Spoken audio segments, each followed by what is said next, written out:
Assalamu alaikum students.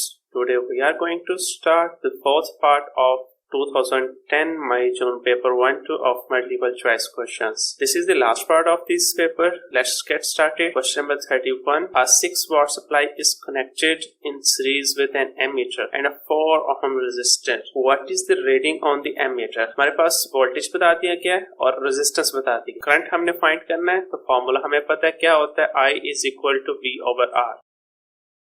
Values put करेंगे तो V की वैल्यू हमारे पास 6 है और R की वैल्यू 4 है, तो आंसर डिवाइड करने से हमारे पास आ जाएगा 1.5 एम्पियर, तो B ऑप्शन करेक्ट है। क्वेश्चन नंबर 32 देखते हैं। A cathode ray oscilloscope is connected to an AC generator. A wave is seen on the screen of the oscilloscope. ये पीक्स हैं वेव की जो कि AC जनरेटर जनरेट कर रहा है। The speed of rotation of the generator is double. अगर हम जनरेटर की रोटेशन की स्पीड को डबल कर दें, What is the effect on the wave? Actually जब हम जनरेटर की स्पीड को डबल करेंगे तो उसमें जो नंबर ऑफ रोटेशन है हमने उसको डबल कर दिया है, तो 1 रोटेशन से 1 कंप्लीट वेव जनरेट होती है। तो अगर नंबर ऑफ रोटेशंस डबल कर देंगे तो नंबर ऑफ वेव्स भी डबल हो जाएंगे। इसका मीन है कि जो नंबर ऑफ पीक्स आ रही हैं ये भी डबल हो जाएंगी। Number of peaks on the screen double, yes. Amplitude of the wave on the screen double, no. Amplitude पर कोई इफेक्ट नहीं होगा।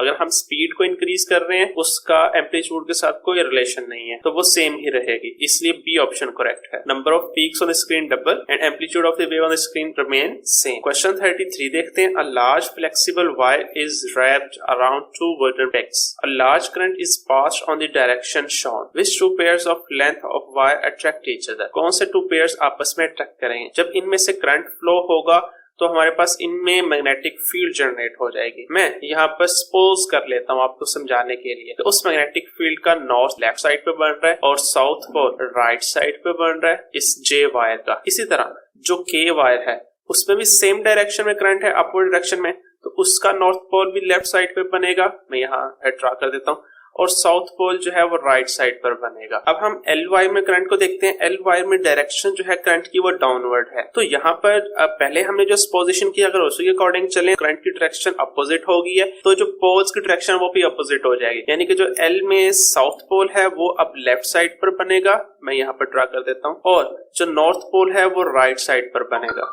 अब मैं जो एम वायर है उसमें करंट की डायरेक्शन को देखता हूं तो वो भी सेम वही डायरेक्शन है जो एल वायर की थी, तो इसके पोल्स भी सेम एल वायर वाले ही होंगे, यानी कि साउथ पोल लेफ्ट साइड पर और नॉर्थ पोल राइट साइड पर। अब देखें, हमें पता है कि जो अपोजिट पोल्स हैं वो आपस में अट्रैक्ट करते हैं, तो यहाँ देखें साउथ और नॉर्थ आपस में अट्रैक्ट करेंगे। इन 2 वायर्स में नॉर्थ और साउथ आपस में अट्रैक्ट करेंगे, तो हमने जो पेयर बनाया उसमें जे और के आपस में अट्रैक्ट करेंगे और एल और एम आपस में अट्रैक्ट करेंगे। ए ऑप्शन है जे एंड के, तो जे एंड के आपस में अट्रैक्ट करेंगे, बिल्कुल करेंगे, करेक्ट। सेकंड पेयर के एंड एम, तो के एंड एम नहीं, ये तो वैसे इनके दरमियान डिस्टेंस ज्यादा है तो ये आपस में अट्रैक्ट नहीं करेंगे, तो सेकंड ऑप्शन करेक्ट होगा उसमें, क्योंकि जे और के और एल और एम का पेयर आ रहा है। Now C question number 34। A capacitor C charge when it is connected to a DC power supply, which arrow shows the direction of the conventional current when the capacitor is charging. अब जब capacitor charge होगा तो current battery की direction में flow करेगा, यानी कि battery की डायरेक्शन यहाँ से कन्वेंशनल करंट प्रोड्यूस होता है। जब हम स्विच क्लोज कर देंगे तो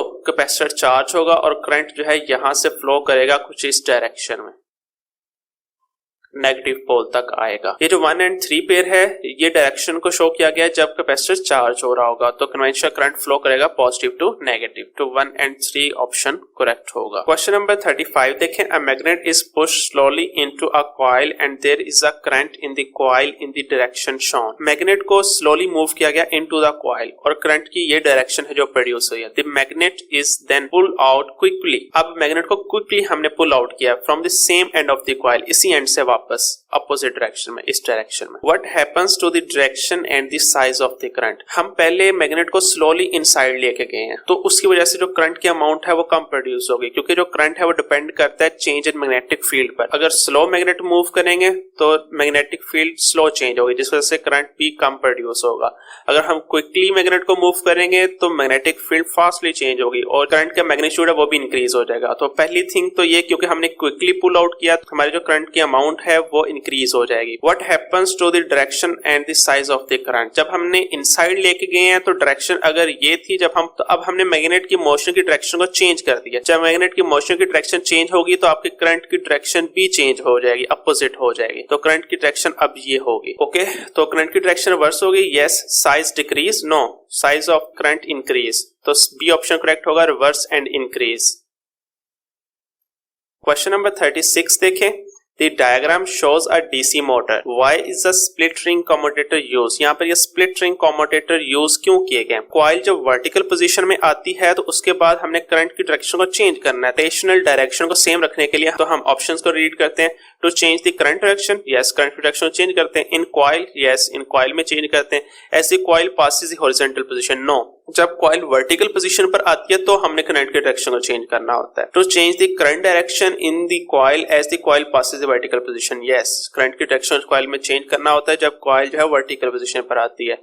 नेक्स्ट ऑप्शन को रीड करता हूं मैं। To change the current direction in DC supply, no, DC supply में हम करंट की डायरेक्शन चेंज नहीं करते। To change the current direction in the DC supply as the coil passes the vertical position, no, फिर वही बात, supply में हमने करंट को चेंज नहीं करना। क्वेश्चन नंबर 37 देखें। Which row is correct for fission and for fusion? अब जब फिशन रिएक्शन है उसमें हम एटम्स को ब्रेक कर स्मॉलर एटम्स में कन्वर्ट करते हैं, और जो फ्यूजन रिएक्शन है उसमें हम टू एटम्स को फ्यूज करके लार्जर एटम्स बनाते हैं। तो ऑप्शंस को रीड करते हैं।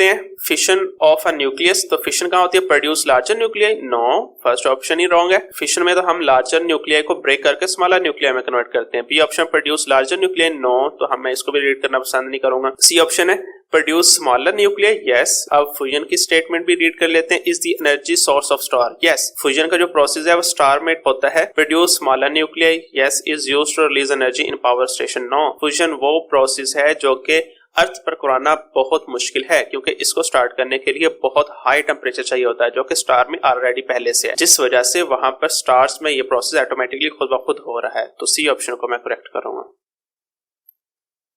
क्वेश्चन नंबर 38 देखें। In one radio active decay radium Ra gives rise to radon as shown. Radium रेडन में कन्वर्ट हो गई। What particle is also produce, कौन सा पार्टिकल प्रोड्यूस हुआ है उसको हम देखने के लिए क्या करेंगे, हम देखेंगे एटॉमिक मास डिक्रीज हुआ है रेडियम का 26 to 222 आ गया है। तो इसका मतलब डिक्रीज जो आया है वो 4 नंबर्स का है। और एटॉमिक नंबर देखते हैं वो कितना डिक्रीज हुआ, 88 to 86, यानी 2 नंबर्स डिक्रीज हुआ है। तो ये एटॉमिक मास और एटॉमिक नंबर किस एटम का है? आपको पता होगा कि ये हीलियम एटम है। तो ये हीलियम के न्यूक्लियाई होंगे जिसे हम अल्फा पार्टिकल्स कहते हैं। मैं ऑप्शंस की रीड करता हूं। An alpha particle, yes. और बीटा पार्टिकल, नो। अगर बीटा पार्टिकल डिके होता तो उसमें हमारे एटॉमिक नंबर जो है वो इंक्रीज हो जाता है, जस्ट जो कि इसमें नहीं हुआ। Both an alpha particle, beta particle, no, no particle but only gamma rays. Gamma rays हर रिएक्शन में रिलीज होती है, लेकिन उसने कहा नो पार्टिकल, पार्टिकल हमारा यहाँ डिके हुआ है। क्वेश्चन नंबर 39 देखें। Proton number is another name of atomic number, okay. Nucleon number is another name of mass number, okay. What are the isotopes? तो आइसोटॉप्स वो होते हैं जिनमें नंबर ऑफ प्रोटॉन सेम होते हैं, न्यूक्लियन नंबर जो है वो डिफरेंट होते हैं। तो अकॉर्डिंग टू डेफिनेशन हम ऑप्शंस को रीड करते हैं। Nuclear with different proton number, no, proton number तो सेम होता है आइसोटॉप्स में, ये तो हो नहीं सकता, इस तरह तो एटम चेंज हो जाएंगे। बी ऑप्शन है nuclear with different proton number, no, ये ऑप्शन भी रॉन्ग है। सी है nuclear with same proton number, yes, and different nucleon numbers, yes, of course, C option जो है करेक्ट है, क्योंकि जो आइसोटॉप्स होते हैं उनमें प्रोटॉन नंबर सेम होता है और न्यूक्लियन नंबर डिफरेंट होता है। Nuclear with same proton number and same nucleon number, तो फिर तो ये कोई फर्क नहीं हुआ, सेम एटम हुआ, फिर उसे आइसोटॉप भी नहीं कहेंगे। तो डी ऑप्शन भी करेक्ट नहीं है। Now students move towards question number 40। When a sample of a radioactive nuclide decays, the count rate falls from 1200 to 150 in 3 minutes. What is the half life of the radioactive nuclide? अब जो हमारे पास count rate है वो 1200 to 150 fall हुआ है। हमें पता है कि हर हाफ लाइफ के बाद जो काउंट रेट है वो हाफ रह जाता है। हम हाफ लाइफ देखते हैं कितनी पास होंगी। फर्स्ट हाफ लाइफ के बाद इनिशियल काउंट रेट 1200 है तो इसका हाफ हो जाएगा 600। तो फर्स्ट हाफ लाइफ के बाद जो काउंट रेट है वो 600 रह जाएगा, और सेकेंड हाफ लाइफ के बाद ये काउंट रेट अब कितना रह जाएगा, 600 है तो 600 का हाफ हो जाएगा 300। इसी तरह थर्ड हाफ लाइफ के बाद ये काउंट कितने रह जाएंगे, हमने वहां तब तक ये चलते रहना है जब तक हमारे पास जो फाइनल काउंट रेट 150 है वो ना रह जाए। तो 300 का जो हाफ है 150 ही होता है। तो इट्स मीन कि 3 हाफ लाइफ पास हुई है। तो नंबर ऑफ हाफ लाइफ 3 है और टोटल टाइम हमें जिसमें इसको ऑब्जर्व किया वो भी 3 मिनट्स है, यहाँ पर मेंशन किया गया है। तो 3 मिनट्स टोटल है और 3 हाफ लाइफ पास हुई है, तो इट्स मीन एक हाफ लाइफ कितने टाइम में पास हुई होगी, हम डिवाइड करेंगे टोटल टाइम को नंबर ऑफ हाफ लाइफ से, तो 3 डिवाइडेड बाय 3 आंसर 1 आएगा। तो it's mean 1 minute half life है रेडियो एक्टिव एलिमेंट की। अगर आपको किसी किस्म की कोई प्रॉब्लम आती है इस पेपर से रिलेटेड, 2010 मई जून पेपर हमारा कंप्लीट हो गया, आपको किसी किस्म की कोई क्वेरी कोई क्वेश्चन आपके माइंड में है, आप कमेंट सेक्शन में पूछ सकते हैं। मैं आपको कोशिश करूंगा उसको बेहतर से बेहतर तरीके से समझाने की, और अगर जरूरत पड़ी तो मैं आपके लिए अलग से शॉर्ट वीडियो भी बना दूंगा उस क्वेश्चन से रिलेटेड। जल्दी स्टार्ट करेंगे next paper 2010 winter paper. If you want to connect it, subscribe our channel and press the bell icon button. Okay students, अपना ख्याल रखिएगा, मिलते हैं जल्द ही नेक्स्ट वीडियो के साथ।